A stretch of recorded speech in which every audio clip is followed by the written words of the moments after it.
gue nggak habis pikir dan sama sekali nggak percaya ya, kok bisa ya Insanul Fahmi itu melakukan sesuatu yang di luar nalar gitu.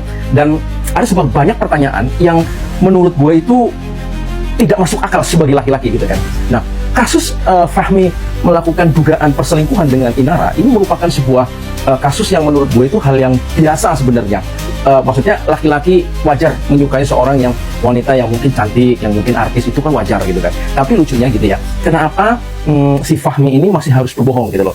Kalau seandainya kemungkinan si Mawa, ibu Mawa atau istri yang sah mengizinkan dia bisa melakukan poligami, kan itu kan artinya kan lebih enak gitu kan. Tetapi dia melakukan pembohongan, dia menutupi segala sesuatunya. Kenapa?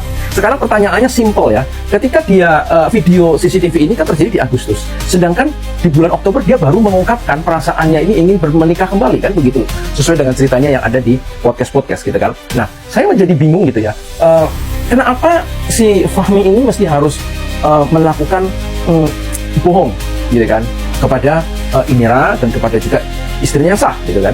Ada sesuatu yang menurut gue sebenarnya ini masalah yang sangat mudah gitu kan, sangat mudah untuk diterka gitu loh, diterka gitu. Sebenarnya intinya cuma satu gitu.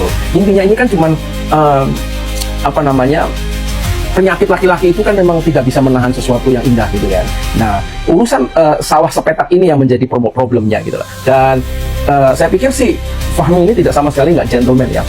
Nah, di dalam podcast yang saya dengar ya, itu kan istri sahnya ini kan mengatakan bahwa dia sebenarnya orang yang baik, seorang ayah yang bertanggung jawab, seorang ayah yang maksudnya sebagai imam di dalam keluarganya gitu loh. Tetapi sangat menyakitkan tentunya bagi istrinya yang sah melihat keadaan yang terbalik 180 derajat.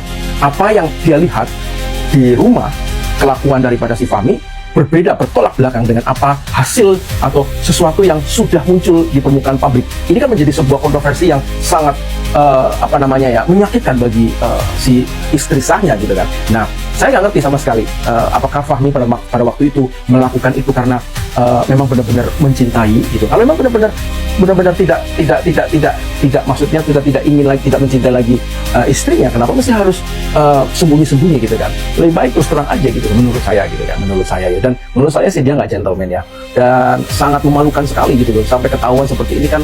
Satu, nggak maksudnya tidak apa ya, gue bingung ya ngomongnya ya. Masa sih laki-laki ini parah banget nih, sumpah parah banget gitu. Dan gue cukup prihatin gitu ya dengan tingkah lakunya ini, dengan sehingga merugikan banyak orang, baik merugikan pihak tentunya pihak istrinya ya, yang sangat dirugikan. Karena pada waktu itu kenapa dia tidak berpikir, ada istrinya yang dibilang kata istrinya soleha ya kan, tapi kenapa dia masih bisa melakukan hal seperti itu? Apakah pada waktu melakukan itu dia tidak mengingat anaknya yang masih kecil gitu? Apa ya akibatnya nanti ketika anak itu mengetahui kasus ini yang tertimpa di ayahnya, gimana nanti penjelasannya gitu? Hal seperti itu apakah tidak terpikirkan oleh si Fahmi ini gitu? Jadi well guys, jadi gini ya, sekali lagi sulit gitu loh, karena memang laki-laki yang di luar sana itu akan ter-challenge sendiri gitu loh.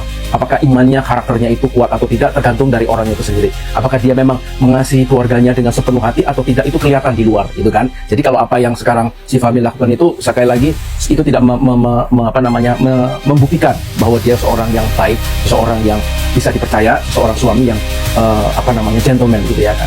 I don't think so gitu. Oke guys, demikian ya. Ini cuma sekedar asumsi saya dan sekedar sesuatu yang bisa memberikan pesan-pesan yang baik. Berhati-hatilah di dalam memilih pasangan kalian. Oke guys, terima kasih. Tetap semangat dan selalu berpikirnya yang cerdas. Thank you guys.